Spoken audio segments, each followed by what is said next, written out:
Well, good morning, folks. Welcome to another day of building Evie. That's where Telly was.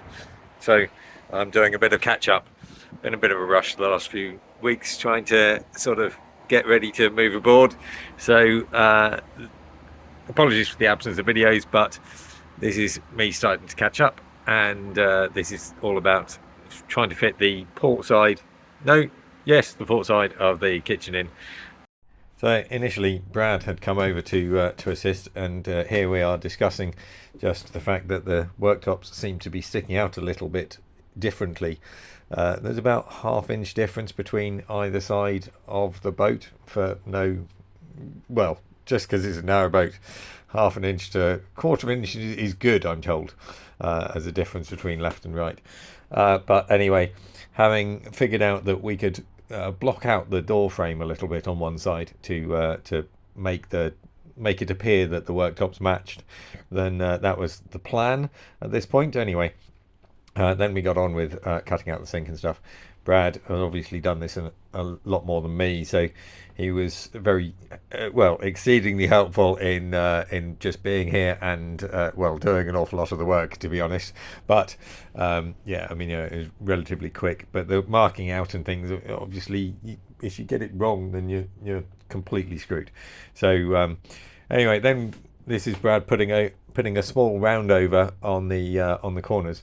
This is a 4mm roundover bit. A 6mm roundover bit just seemed like it was going to be a bit too much.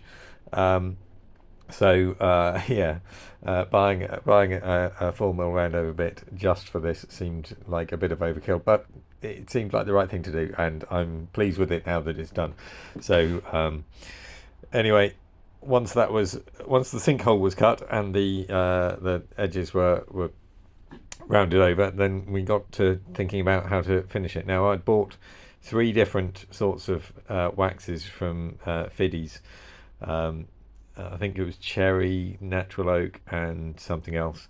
But anyway, cherry was the one that was chosen, and it was a bit of an absence of videoing with Brad here because we were just trying to get on with stuff. But the waxing was pretty much similar to other waxing.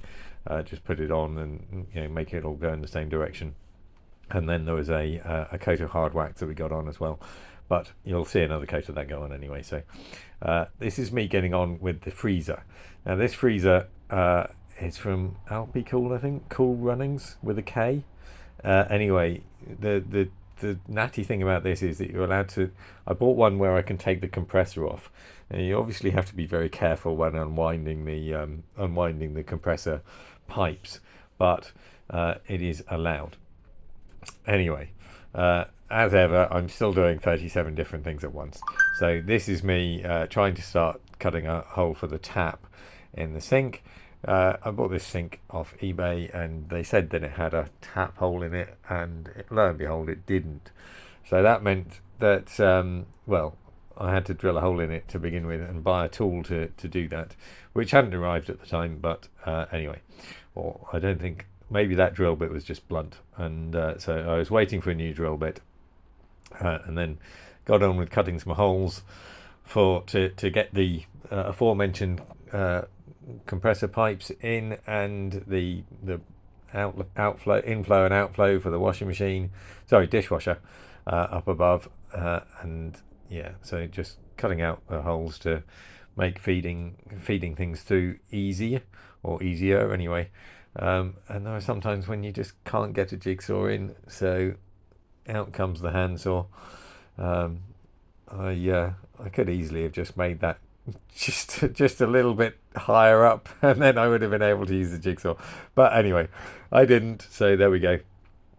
So I started trying to fit the freezer in, and because of where the pipes are running, obviously, then I had to put this in the unit before putting the units against the wall. I had also noticed at this point that when Brad and I had fitted the units, then we'd sort of pulled the units into the wall lengthways, and that had actually completely skewed the units. And because I'm putting drawers into the units, then they need to be completely square because they're not face mounted, they're inside the units. So at this point in time, I'm noticing that even the base of this compressor unit is a bit wider than half of the sink unit. So I put it in initially, and then I moved on to giving the top another coat of hard wax. So this is Osmo, or whatever it's called, Osmo. Yeah, I'm sure it's Osmo. It's a floor wax, hard wax for floors, and so that's what I'm using.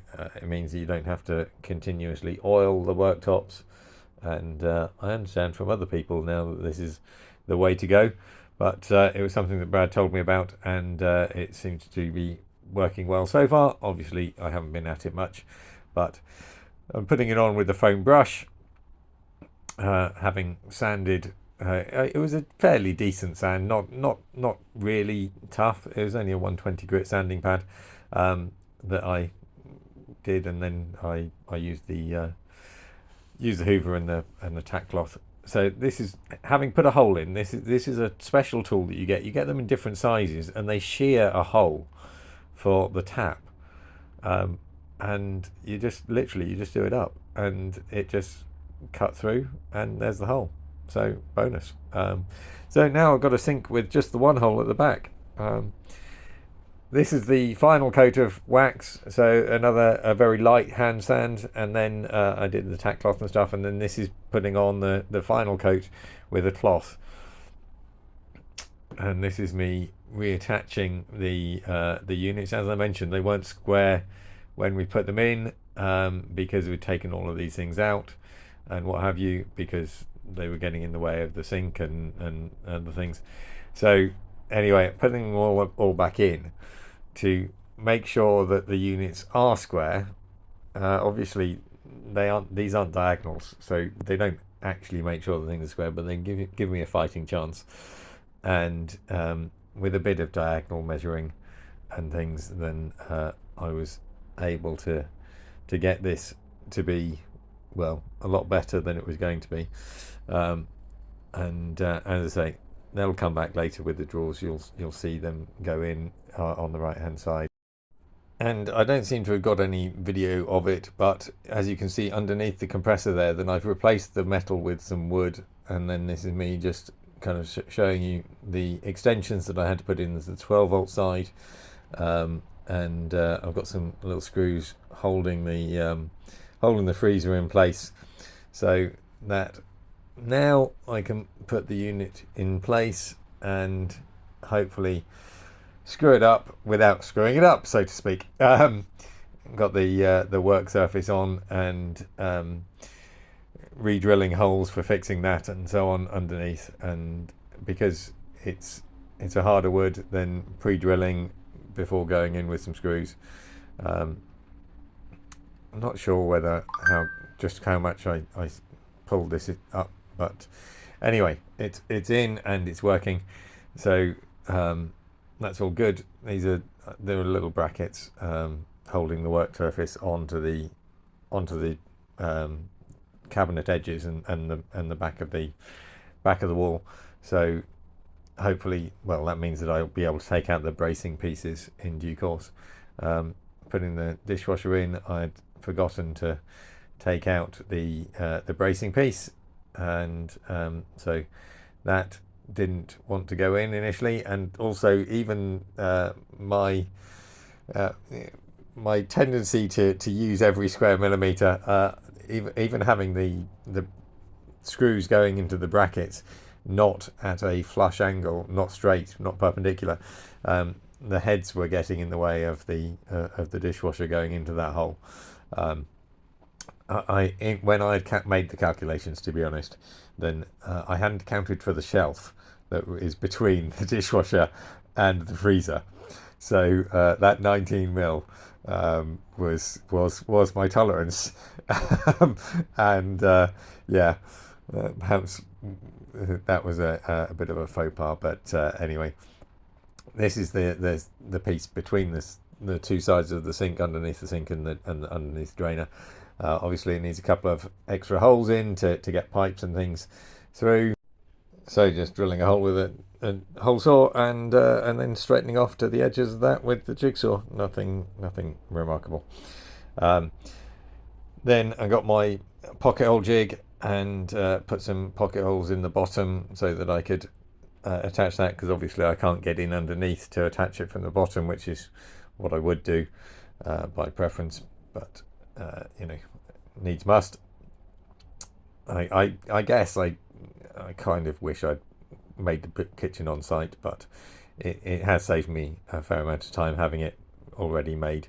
But the boat isn't as square as I made the cabinets, and I could have had left some holes at the back. I could have left various pieces short, and it would have been easier. The bin, well, I don't know why people ever supply anything with a Phillips screw in this day and age. They're useless. But anyway, that went in eventually. A bit of jiggery pokery. Starting to line up for the sink, and then I got to the point where I realised that I needed some bits. So that's mostly the portside kitchen in, and there'll be some more catching up. I'll try and get up to date. But as you can see, at this point, then most of it was in, but I had made a few mistakes, or some things that would come back to bite me anyway. And well, there's more progress since then, but you'll have to come back another time for that.